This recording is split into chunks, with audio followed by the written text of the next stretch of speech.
வணக்கம் மக்களே! வீட்ல இருக்கிற எளிமையான பொருட்கள வச்சு மட்டன் கோலா உருண்டை எப்படி செய்யலாங்கிறத பார்க்கலாம் வாங்க. இதற்கு தேவையான பொருட்கள்: கொத்துக்கறி 1/4 கிலோ, பொட்டுக்கடலை 100 கிராம், தேங்காய் ஒரு சின்ன துண்டு, 1 ஸ்பூன் இஞ்சி பூண்டு விழுது, அரை சிட்டிகை மஞ்சத்தூள், 1 ஸ்பூன் மிளகாய்த்தூள், 2 பட்டை, 4 லவங்கம், சின்ன வெங்காயம் உரிச்சது 1 கையளவு, கொத்தமல்லி தழை 1 கையளவு, தேவையான உப்பு. இதை எப்படி செய்யலாங்கிறத பார்க்கலாம் வாங்க. முதல்ல ஒரு மிக்ஸி ஜாரில் பொட்டுக்கடலை, இஞ்சி பூண்டு விழுது, உரிச்ச தேங்காய், மஞ்சள் தூள், மிளகாய்த்தூள், பட்டை, லவங்கம், தேங்காய் இது எல்லாத்தையும் ஒன்றா ஆட் பண்ணி நல்லா நைஸாக அரைச்சிக்கணும். இப்போ இதை அரைக்கிறப்போ கொத்தமல்லி தலையும் கொத்துக்கறியும் ஆட் பண்ணாதீங்க. இந்த பேஸ்ட் நல்லா அரைஞ்சதுக்கப்புறம் லாஸ்ட்டாக நம்ம அந்த 2 பொருட்களையும் ஆட் பண்ணாலே போதும். ஸோ இதை அரைக்கிறப்போ நீங்கள் எந்த தண்ணியும் ஆட் பண்ணிடாதீங்க. ஏன்னா வெங்காயத்துலேயே தண்ணி இருக்கும், அதுவே போதுமானது.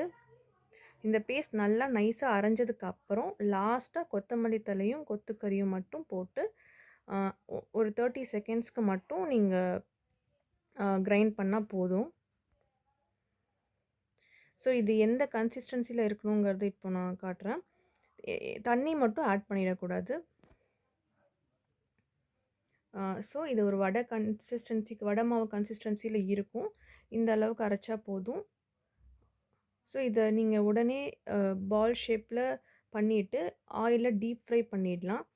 இதுக்கு வெயிட் பண்ணுங்கிற எந்த நீடும் இல்லை. நல்ல ஹை ஃப்ளேமில் சூடான ஆயிலில் நீங்கள் டீப் ஃப்ரை பண்ணலாம்.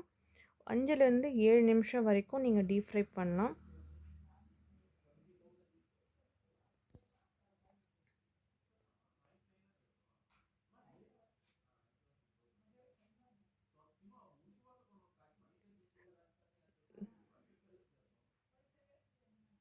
இதை வடை ஷேப்பில் கூட நீங்கள் செஞ்சுட்டு டீப் ஃப்ரை பண்ணாலுமே ரொம்ப நல்லாயிருக்கும்.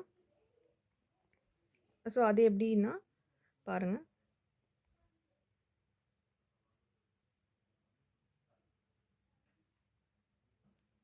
ஸோ இதை செஞ்சு பார்த்துட்டு இது எப்படி இருந்ததுங்கிறத எங்களுக்கு ஃபீட்பேக்கில் சொல்லுங்கள்.